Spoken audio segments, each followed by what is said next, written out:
produtivos! Sejam muitíssimo bem-vindos à aula de número 24 da nossa comunidade.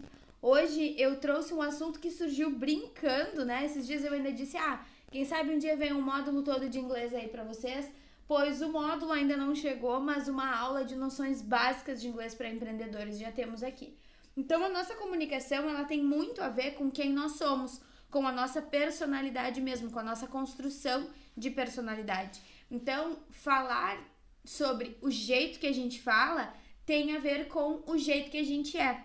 Só que isso não pode ser confundido com a competência comunicativa.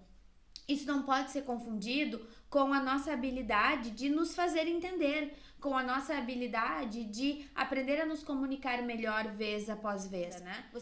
Com a internet isso parece que, assim, todos os dias surgem novas formas de falar as coisas. Então, por exemplo, algumas palavras que surgem no nosso cotidiano começam a significar coisas um pouquinho diferentes do que elas eram, ou significam a mesma coisa, mas logo viram verbos, logo viram outras palavras do que elas eram. Vou dar um exemplo aqui pra vocês. Feedback não tem plural. O que eu faço quando eu quero dizer que algo que não tem plural está no plural? A gente teve vários momentos de feedback. Eu recebi várias mensagens com feedback positivo. Opa, o que ficou essa coisa? Com feedback positivo. Tivemos várias reuniões de feedback. Opa.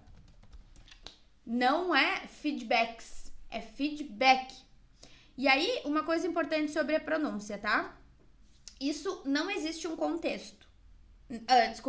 Não existe um consenso sobre isso. Mas eu vou dar a minha opinião. Aí vocês podem formar a opinião de vocês e depois me contar o que vocês acham. Por exemplo, tá?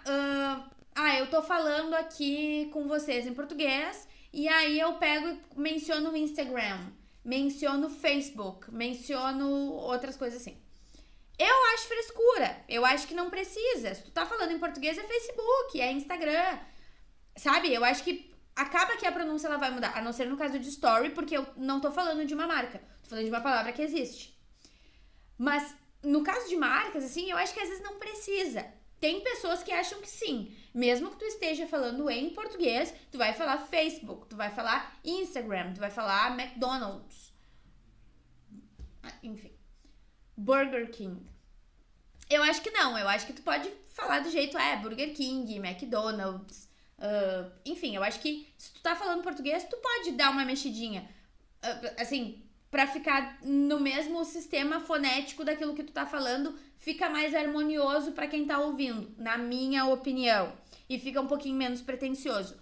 Tem pessoas e professores que acham que não. Quando eu digo pessoas e professores, porque pessoas que não são da área e professores especialistas na área que acham que não, que tu tem que falar o que é. Eu não acho que precise, a não ser no caso de palavras que são aquilo ali, que não são uma marca com um sistema fonético diferente, são palavras que existem, como story. Então, tudo isso aqui tá no mesmo campo semântico, mas tudo significam coisas diferentes. Então, quando vocês forem usar essas palavras, deem uma olhadinha aqui, tirem print dessa parte pra vocês pegarem, certo? Siglas comuns que a gente usa todos os dias. Então, tem várias palavras que a gente usa todos os dias. Eu acho que o mais importante que vocês precisavam era a pronúncia de stories, essa questão toda da pronúncia e os plurais. Eu acho que isso era uma coisa que vocês, assim, precisavam muito. E aí, uma coisa que eu quero dar de homework pra vocês é revisar as ferramentas produtivas de vocês. Olhar se não tem nada mal escrito, ou se vocês não têm algum vídeo gravado com uma pronúncia que não é legal. Aline, mas todo mundo fala. Tá, sim. Todo mundo escreve mas com i, mais, e aí? O mundo continua sendo mundo. O idioma é algo social, é algo coletivo, não individual.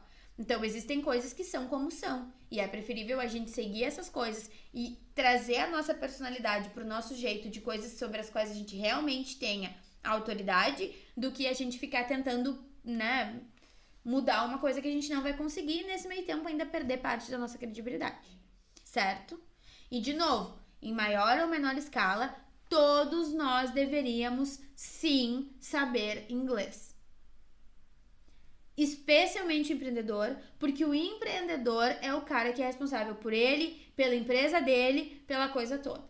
Então, isso faz diferença. A gente precisa, sim, saber inglês. Melhorando. Lembrando que quanto mais a gente desenvolve isso, melhor a gente fica, mais aberto para desenvolver, mais a gente fica. Mantenham contato com o idioma, mesmo nas coisas simplesinhas. E lembrem que não é stories, é stories. E lembrem que apóstrofo S não é plural, certo?